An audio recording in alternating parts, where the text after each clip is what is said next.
Hello पढ़ंतुओं, आपका पढ़ंतु classes में बहुत बहुत स्वागत है। आज हम लोग जो लेक्चर पढ़ने जा रहे हैं वो आप लोग के लिए बहुत इम्पॉर्टेंट है और हाल ही में आपके जो एग्ज़ाम जो कहते हैं सिर पर है वो है मंडी निरीक्षक, और इसके अलावा कई एग्ज़ाम आगे आने वाले हैं। तो इस साल के 2021 के करंट अफेयर की क्लास हम आज शुरुआत करेंगे और उम्मीद करेंगे आप लोग इस क्लास को अच्छे से पढ़ेंगे और इससे पढ़कर आप डेली जो आपको एक पोल क्वेश्चन दिया जाता है फिर यूट्यूब में, उसको ज़रूर आप जाकर क्लिक करें और आंसर दें कमेंट बॉक्स में।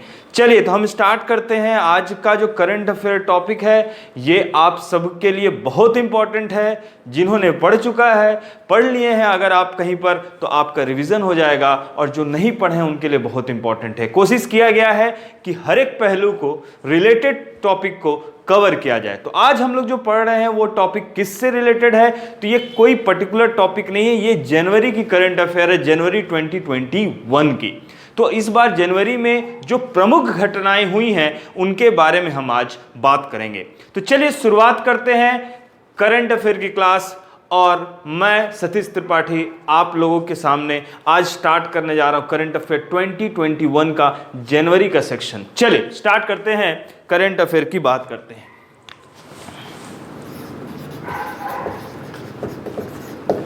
समसामयिकी की बात करेंगे, और ये करंट अफेयर जो हम आज पढ़ने जा रहे हैं ये आपको किससे रिलेटेड है, ये जनवरी 2000 एक एक करके टॉपिक हम डिस्कस करेंगे।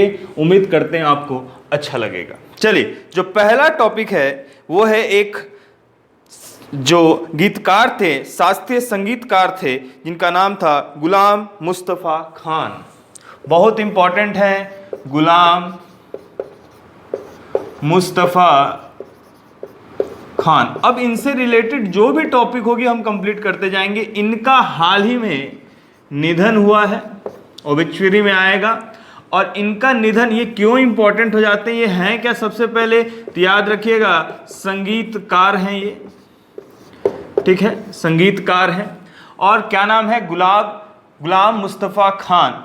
इनको कई अवार्ड दिया जा चुका है। तो सबसे पहले इनको जो अवार्ड मिला है वो 1991 में पद्मश्री,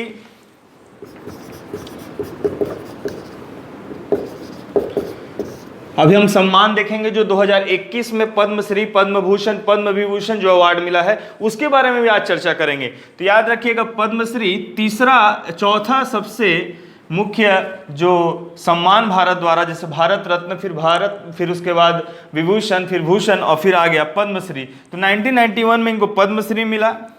2003 में संगीत नाट्य एकेडमी अवार्ड मिला, संगीत नाट्य अकादमी पुरस्कार से भी नवाजा गया। कब, 2003 में। उसके बाद इनको 2006 में पद्म भूषण मिला। सोचिए कितने ये हैं, इनको सब अवार्ड मिल चुका है भारत रत्न को छोड़कर। 2018 में इन्हें पद्म विभूषण मिला। तो इनको ये सम्मान मिल चुका है। इनकी हाल ही में निधन हुई है 2021 में। नाम है गुलाम मुस्तफ़ा खान, जिनका निधन हुआ। ये इम्पॉर्टेंट टॉपिक बन जाता है। चलिए नेक्स्ट टॉपिक पे आते हैं हम। ये थे गुलाम मुस्तफ़ा खान। एक बार आप एक एक दो टॉपिक को नोट करते भी जाएंगे साथ में, जिससे आपको आसान हो जाएगा। चलिए मोस्ट इम्पॉर्टेंट एक और अवार्ड मिला है, बात करेंगे, जिन्हें महावीर चक्र, जो काफ़ी न्यूज़ में थे, जो गलवान घाटी में जो लड़ाई हुई थी, नाम था इनका कर्नल संतोष बाबू। बहुत इंपॉर्टेंट है, इससे प्रश्न बनेंगे। कर्नल संतोष बाबू, कर्नल संतोष बाबू, इनको महावीर चक्र से सम्मानित किया गया। क्यों न्यूज में थे, गलवान घाटी में जो हम लड़ाई छिड़ी थी, गलवान घाटी में प्रसिद्ध हुआ था अभी, उनमें इनकी मौत हो गई थी, ये शहीद हो गए थे। कर्नल संतोष बाबू, याद रखिएगा। इनको महावीर चक्र कब मिला, तो राष्ट्रपति द्वारा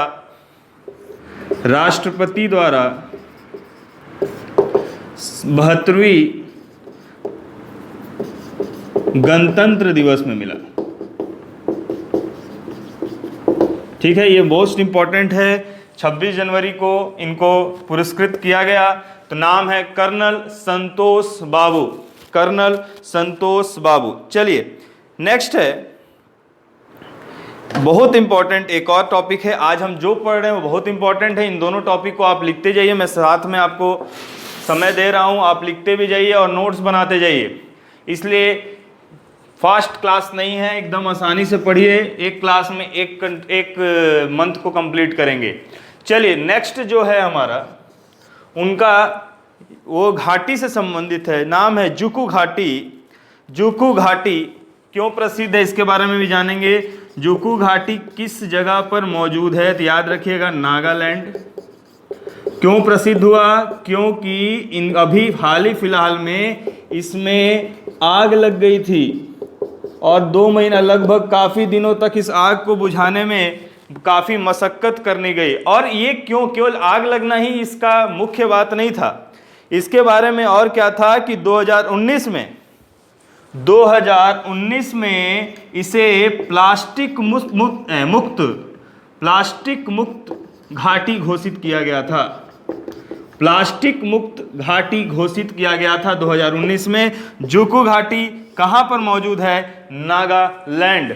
चलिए 3 को जल्दी से याद कर लीजिए और जल्दी से नोट कर लीजिए, ठीक है। पहला है गुलाम मुस्तफ़ा खान, जिनका निधन हुआ, संगीतकार थे। कर्नल संतोष बाबू फौजी थे, गलवान घाटी में इनका निधन हो गया। इनको प्राइज राष्ट्रपति द्वारा महावीर चक्र दिया गया 72वीं संस्करण में, गणतंत्र दिवस में। जुकू घाटी नागालैंड, यहाँ आग लग गया था तो काफ़ी न्यूज में था। और दूसरा चीज 2019 में इसे प्लास्टिक मुक्त घोषित किया गया था। चलिए अगला इंपॉर्टेंट है, अगला जो इंपॉर्टेंट पॉइंट है उसको नोट करेंगे। यहाँ तक आप कंप्लीट कर लीजिए, उसके बाद हम जस्ट आगे बढ़ते हैं। चलिए मेरे ख्याल से यहाँ तक आपका हो गया होगा, तो हम आगे बढ़ते हैं और नेक्स्ट पढ़ते हैं हम लोग।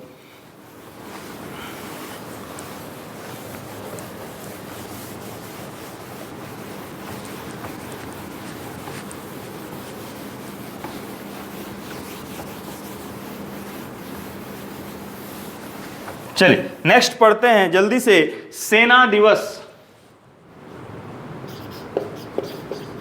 जल्दी से आप बताएंगे सेना दिवस, आप अपने मन में सोच लिए होंगे। तो सेना दिवस कब मनाते हैं, काफ़ी कॉमन क्वेश्चन है। तो सेना दिवस मनाया जाता है 15 जनवरी को।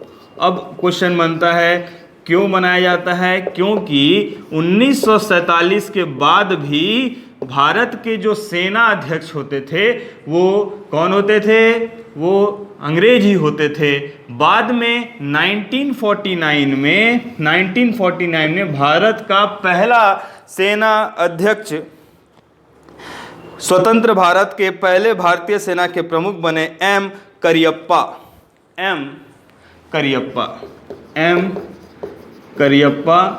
ये सबसे पहले सेना अध्यक्ष बने 1949 में। डेट भी याद रखना चाहे तो कर सकते हैं, किस डेट पे, इसको लिखने की भी जरूरत नहीं है। 15 जनवरी, इसी दिन स्वतंत्र भारत के पहले थल सेनाध्यक्ष एम करियप्पा जी, जिसके नाम पर, उसी समय के नाम पर इन्हें हम मनाते हैं सेना दिवस। चलिए जल्दी से बताएंगे, हाल ही में यानी कि प्रेजेंट कंडीशन में थल सेना अध्यक्ष कौन थे, प्रेजेंट कंडीशन में थल सेना अध्यक्ष कौन थे। तो पहला हम बात करेंगे थल सेना की यानी कि इंडियन आर्मी की, दूसरा हम बात करेंगे आपको नेवी की, और तीसरा बात करेंगे एयर फोर्स की। ठीक है, तो थल सेना के अध्यक्ष अभी हैं मनोज मुकुंद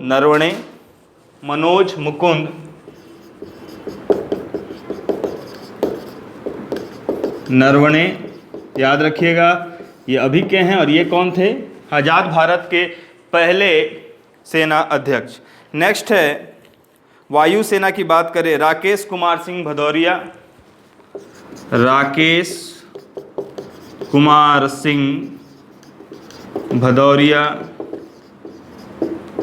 बिपिन रावत पहले CDS, ये तो आप जानते होंगे, ये क्वेश्चन आ भी चुका था, अब आएगा नहीं।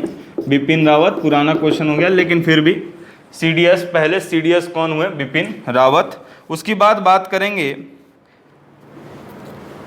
इसके हो गए आपको नेवी के एडमिरल करमबीर सिंह। चलिए, तो ये हो गए हमारे पास अध्यक्ष। तो ये हो गए हमारे पास 15 जनवरी को हम मनाते हैं सेना दिवस। चलिए नेक्स्ट बात करते हैं, next point, SAIL steel authority of India limited. आप इसका बताएंगे गठन कब हुआ था, कमेंट बॉक्स में। Steel authority of India limited ये एक महारत्न कंपनी है, महारत्न कंपनी है, याद रखिएगा। Steel authority of India limited, SAIL, जैसे आपको भिलाई स्टील प्लांट है, बोकारो स्टील प्लांट है, राउरकेला स्टील प्लांट है, ये सब इसके अंतर्गत आते हैं। ये महारत्न, इसके पहली महिला अध्यक्ष बनी हैं। बहुत इंपॉर्टेंट, जब भी वर्ड जुड़ जाता है पहली, तो पहली महिला अध्यक्ष, पहली महिला अध्यक्ष कौन बनी है? शोभा मंडल। पहली महिला अध्यक्ष शोभा मंडल, याद रखिएगा, शोभा मंडल पहली महिला अध्यक्ष बनी है किसकी? सेल की। अब बात करते हैं महारत्न कंपनियां कितनी हैं, कौन कौन सी इंपॉर्टेंट है उसको देख लेते हैं। तो सबसे पहले हम लोग लिस्ट लिखते जाएंगे महारत्न कंपनी की। महारत्न कंपनी कौन कौन सी हैं, तो एक एक करके लिखते जाएंगे और समझ लेंगे। सेल, गेल, CIL, कोल इंडिया लिमिटेड, चौथा IOCL, Indian oil corporation limited, उसके बाद आगे आपको BPCL, Bharat petroleum corporation limited, NTPC, ये इंपॉर्टेंट है, इस पे क्वेश्चन आ चुका है, NTPC लिमिटेड, ONGC,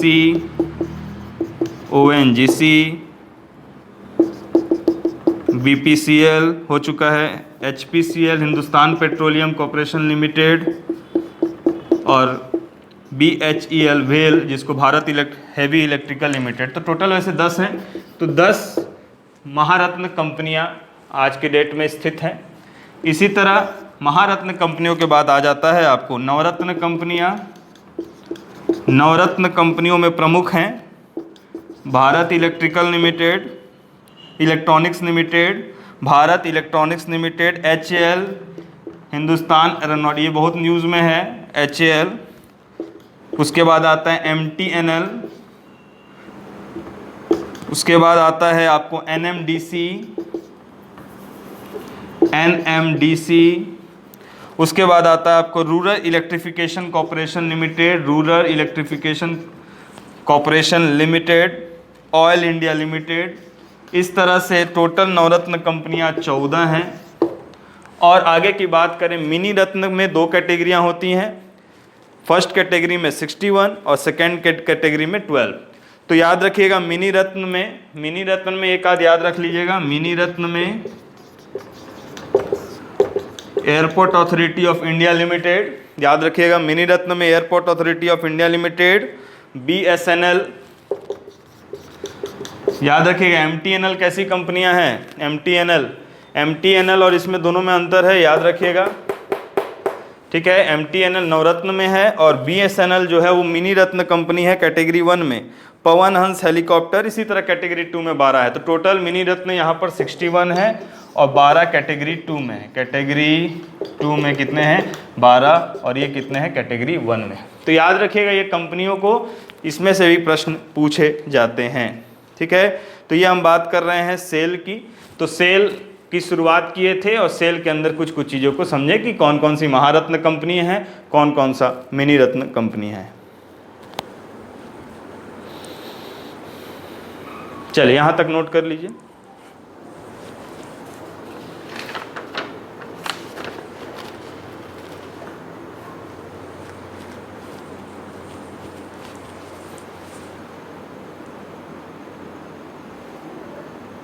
कि आपको समय ना लगे इसलिए मैं पहले से लिख दिया। चलिए आगे बात करते हैं। देश की सबसे लंबी ट्रेन, देश की सबसे लंबी ट्रेन, नाम है वासुकी नाग, ठीक है। 3.5 किलोमीटर लंबी ये ट्रेन है। इसमें कुल 295 डब्बे और 5 इंजन है। 295 डब्बे और 5 इंजन है, और ये केवल मालगाड़ियों को ले जाने के लिए, इंसान को ले जाने के लिए इतना लंबा ट्रेन को रिस्क नहीं लेंगे। लेकिन वासुकी नाग याद रखना है, देश की सबसे लंबी ट्रेन। सबसे पहले, इसके पहले जो ट्रेन थी वो थे, उसका नाम था शेषनाग। नागी लोग होते हैं, ठीक है।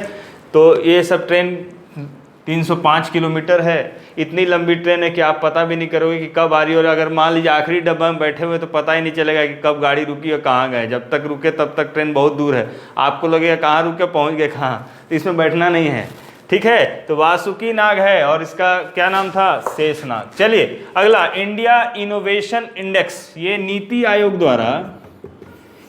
आयोग द्वारा बताएंगे कमेंट बॉक्स में नीति आयोग का गठन कब हुआ था। नीति आयोग द्वारा इंडिया इनोवेशन इंडेक्स की शुरुआत की गई थी। इसका दूसरा संस्करण अभी हुआ है, ठीक है।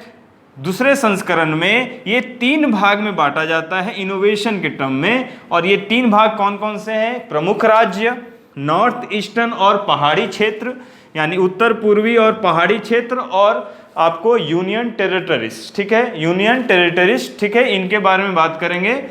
इसमें कौन सा प्रथम स्थान पर आया है, कर्नाटक, नॉर्थ ईस्टर्न स्टेट में हिमाचल प्रदेश, और यहां पर दिल्ली। चलिए आगे बढ़ते हैं जल्दी से। ये था कौन सा वार्ड, इंडिया इनोवेशन इंडेक्स के में सबसे प्रथम कौन आया है, कर्नाटक। चलिए, फर्स्ट फ्लोटिंग सोलर प्रोजेक्ट, विश्व का पहला तैरने वाला सोलर प्रोजेक्ट की शुरुआत भारत में हुई है। आरंभ हुआ है इस प्रोजेक्ट का, भी उत्पादन चालू नहीं हुआ है, लेकिन शुरुआत हो गई, और सबको पीछे छोड़ते हुए मध्य प्रदेश में ये प्रोजेक्ट चालू किया जा रहा है, जिसकी कैपेसिटी कुल 600 मेगावाट की होगी। याद रखिएगा, विश्व का पहला तैरने वाला सोलर प्लांट, ठीक है। आप भी अपने तालाब में लगाइए सोलर प्लांट और बोलिए कि देश का पहला। इसके पहले लगा सकते हैं आप।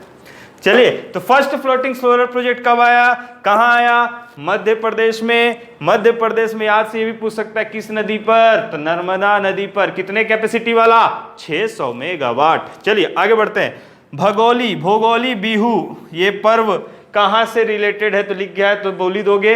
और बिहू आप जानते भी है किससे रिलेटेड। आसाम में मकर संक्रांति के जो पर्व होते हैं उसमें अलग अलग जगहों पर अलग अलग मनाया जाता है नाम से।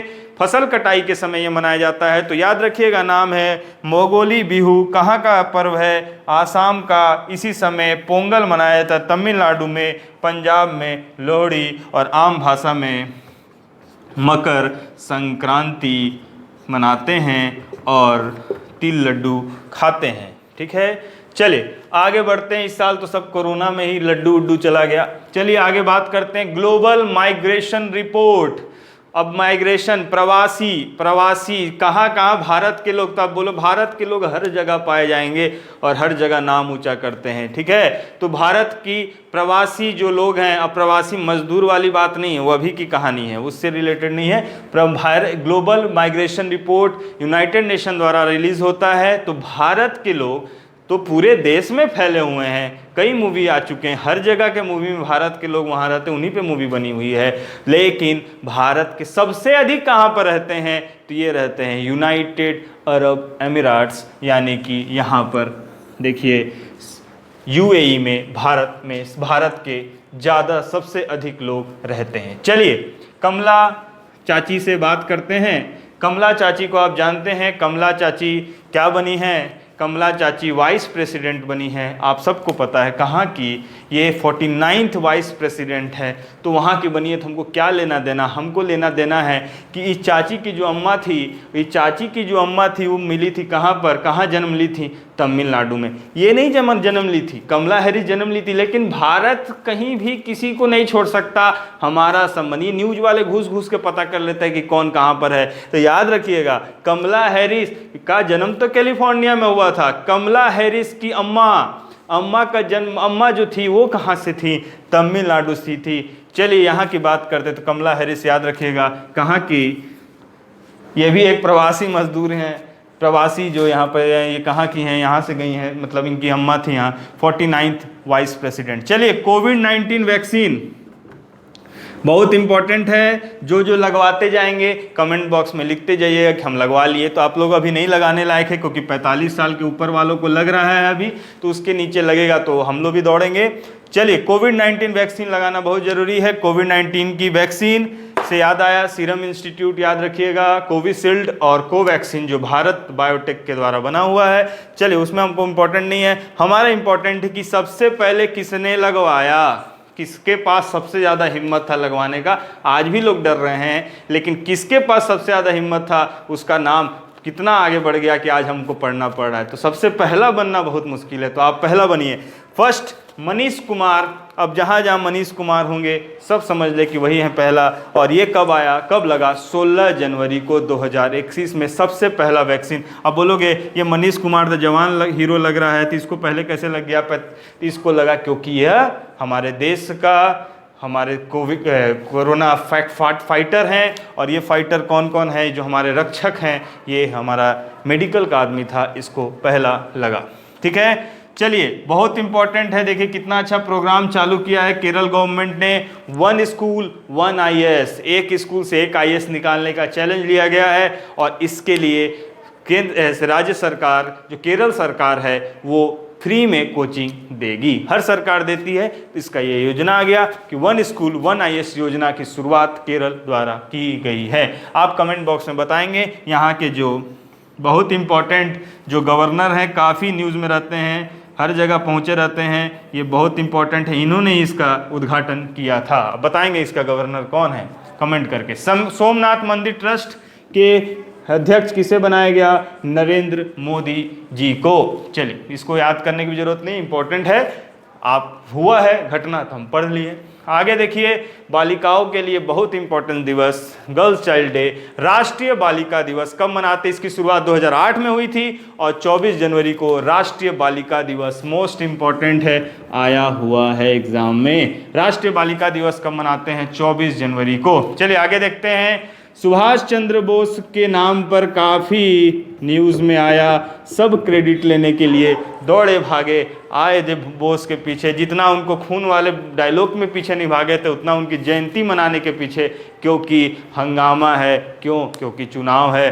तो 125वीं जयंती को किस नाम से मनाया जाने लगा? किस नाम से केंद्र सरकार द्वारा किया गया था? नाम था पराक्रम दिवस। ठीक है, और याद रखिएगा 1939 में इन्होंने ही फॉरवर्ड ब्लॉक की स्थापना की थी। तो 23 जनवरी को मनाया जाता है पराक्रम दिवस, और ये 1939 रिलेटेड है। सुभाष चंद्र बोस द्वारा ही फॉरवर्ड ब्लॉक की शुरुआत 1939 में की गई थी। चलिए आगे बढ़ते हैं। भारतीय अंतर्राष्ट्रीय फिल्म महोत्सव, ये हर साल गोवा में ही मनाते हैं। गोवा घूमने का मन है तो ये घूम गए, पहुंच गए कहाँ? अंतर्राष्ट्रीय फिल्म महोत्सव मनाने के लिए। कोरोना में भी कई लोग वहीं जाके बैठे थे। भारतीय अंतर्राष्ट्रीय फिल्म महोत्सव, इसका 51 संस्करण हो चुका है, 51 है। और ये कहाँ मनाया? गोवा। इसमें याद रखिएगा जो बेस्ट फिल्म है उसको बोला जाता है गोल्डन पीकॉक अवार्ड, और ये मिला एक मूवी को जिसका नाम है into the darkness. Into the darkness. चलिए यहाँ तक का स्क्रीनशॉट ले लीजिए, फिर आगे बात करते हैं।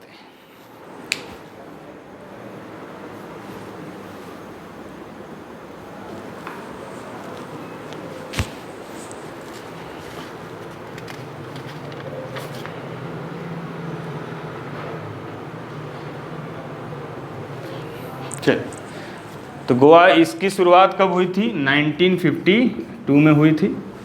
चलिए यहाँ तक का स्क्रीनशॉट जल्दी से ले लीजिए, मेरे ख्याल से याद भी हो गया होगा, फिर हम आगे बढ़ते हैं।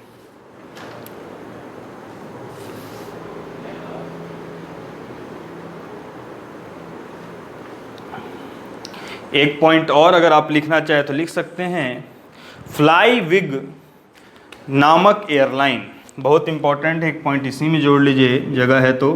फ्लाई बिग एयरलाइन, ये भारत का खुद का एक, मतलब एयरलाइन की शुरुआत हुई अलग से नया। ये एमपी इंदौर की कंपनी है। डोमेस्टिक एयरपोर्ट, इसमें रायपुर भी इंक्लूड है, रायपुर, दिल्ली, इंदौर, इसकी शुरुआत की गई। नाम से लग रहा है कि विदेशी है, लेकिन ये भारत में ही इसकी शुरुआत की गई है। ठीक है, फ्लाईबिग एयरलाइन की शुरुआत की गई है कहाँ पर? इंदौर में।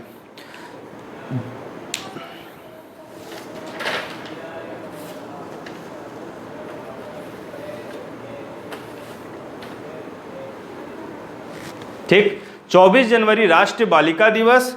और एक दिन आगे बढ़ जाइए, 25 जनवरी को राष्ट्रीय मतदाता दिवस मनाया जाता है, मतदाता दिवस। और इसकी शुरुआत 1950 में, क्योंकि निर्वाचन आयोग की घटक 1950 में हुई थी।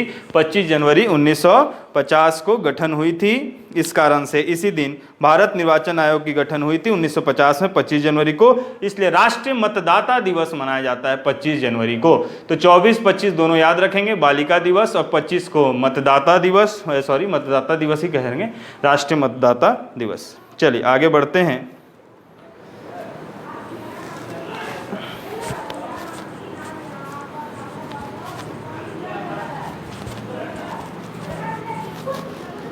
यहाँ तक आपका स्क्रीनशॉट हो गया होगा, हम आगे बढ़ेंगे।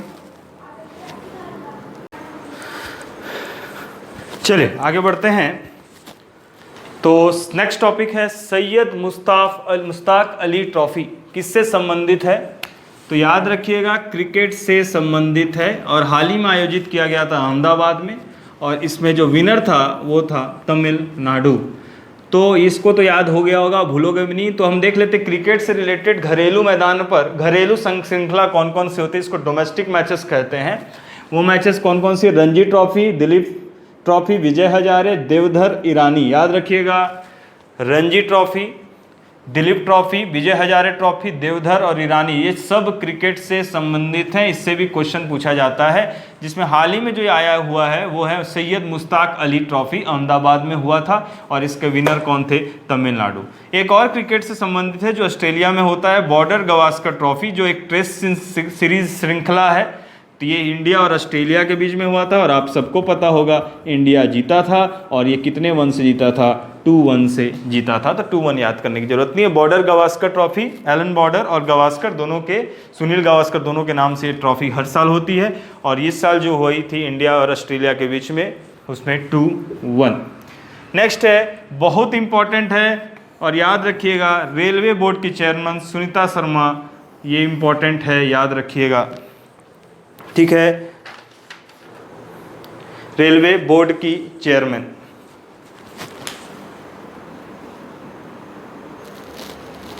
चलिए, तो रेलवे बोर्ड के चेयरमैन, सुनीता शर्मा, इनको 31 दिसंबर 2020 को इन्होंने कार्यभार संभाला, सुनीता शर्मा। ठीक है, 67th ग्रैंड मास्टर जो चेस में दिया जाता है, ये आपको पता भी होगा। ये लियोन मेंडोंका को 14 वर्ष के जो हैं, इनको गोवा के रहने वाले, इनको 67th ग्रैंड मास्टर दिया गया है। चेस में इस चीज़ को दिया जाता है। ठीक है, नेक्स्ट बहुत इंपॉर्टेंट है, रतलेपन बिजली परियोजना। रतलेपन बिजली परियोजना, जिसमें भारत सरकार ने 5,281 करोड़ रुपए का ये प्रोजेक्ट चालू किया गया है और ये जम्मू कश्मीर के छिनाब नदी के ऊपर बनाया जाएगा। रतलेपन बिजली परियोजना उत्पादन के लिए है। चलिए नेक्स्ट बात करते हैं हिंदी दिवस। हिंदी दिवस हर एक साल 10 जनवरी को मनाया जाता है। हिंदी दिवस हर साल 10 जनवरी को मनाया जाता है। बहुत इंपॉर्टेंट है हिंदी दिवस, कई बार पूछा जा चुका है। विश्व हिंदी दिवस कब मनाया जाता है? 10 जनवरी को। ठीक, इसी से आगे बढ़ते हैं। 1 जनवरी को किसका गठन हुआ था? DRDO को। कब हुआ था? तो 1958 में। ठीक है, 1958 में defence research development organisation DRDO का गठन कब हुआ था? 1 जनवरी। नई दिल्ली इसका हेडक्वार्टर है और इसके अभी प्रमुख जी सतीश रेड्डी हैं। चलिए, उसके बाद 1 जनवरी को DRDO ने अपना स्थापना दिवस मनाया। फर्स्ट एयर टैक्सी किसके बीच में चालू हुई है? तो चंडीगढ़ और हिसार के बीच में भारत की पहली एयर टैक्सी की शुरुआत की गई है। चंडीगढ़ से हिसार के बीच में ये शुरुआत की गई है। ठीक है, चंडीगढ़ में ये शुरुआत की गई है। चलिए, तो ये हमारा बहुत इम्पोर्टेंट है। काफ़ी टॉपिक हम लोग आज ऑलरेडी डिस्कस कर चुके हैं। ठीक है, और नेक्स्ट क्लास में हम लोग बात करेंगे पद्म पुरस्कार की, किसको किसको पद्म पुरस्कार मिला। टोटल 119 लोगों को ये मिला है पुरस्कार। 26 जनवरी के बारे में भी चर्चा करेंगे। तो आज के लिए इतना ही रखते हैं। उम्मीद करते हैं आपको क्लास समझ में आया होगा। आपको इसमें आप जरूर इस सबको चेक कर ले, कोई डाउट होगा तो आप कमेंट बॉक्स में लिखिए। तब तक के लिए अच्छे से रहिए, घर में रहिए, सुरक्षित लिए और पढ़ते रहिए। हम कोशिश करेंगे एक एक मंथ का क्लासेस को कंप्लीट कराने का, और यहाँ तक आपको मेरे ख्याल से सब चीज़ें समझ में आ गई होंगी। एक बार बस आप जो लिखे हैं उस चीज़ को क्या करिए, देख लीजिए, वही आपके लिए काफ़ी होगा। तब तक के लिए मिलते हैं फिर। धन्यवाद।